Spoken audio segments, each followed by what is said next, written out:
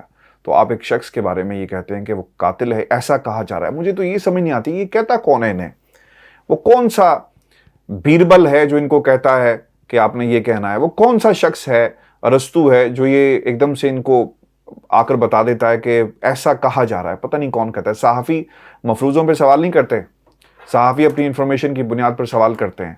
اگر یہ بات ایسے بھی ہوتی نا کہ جو D G I S I کی پریس کانفرنس تھی تو اس میں کچھ نام لیے گئے، آپ کیا کہیں گی؟ اگر یہ سوال اس طرح کیا جاتا کہ پاکستان کے اندر کچھ ایسی چیزیں ہمیں ملی جو اب تک کی ابتدائی رپورٹس ہیں جس میں یہ کہا گیا عمران خان کے بارے میں، تو پھر آپ کو جسٹیفائی کرنا پڑے گا بینگ اے جرنلسٹ کہ وہ لوگ کون سے ہیں، آپ کی حکومت سے ان کا تعلق ہے۔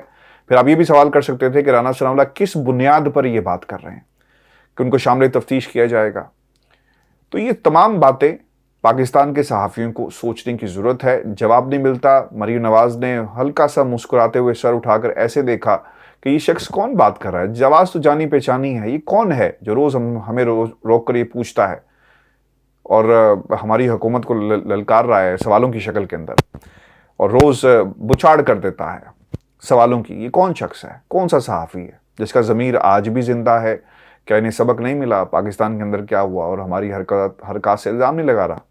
اب اس کا فیصلہ ہونا باقی ہے کہ پروٹیکشن دینے میں کیوں پاکستان کی حکومت ناکام رہی ارشد شریف کو، اور یہی وہ پروٹیکشن ہے جو کسی صحافی کے پاس موجود نہیں ہے۔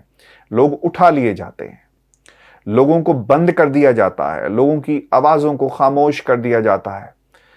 ضمیروں کے سودے ہوتے ہیں ویورز، لیکن بعض لوگ مر جاتے ہیں لیکن اپنے ضمیروں کو مردہ نہیں کرنے دیتے۔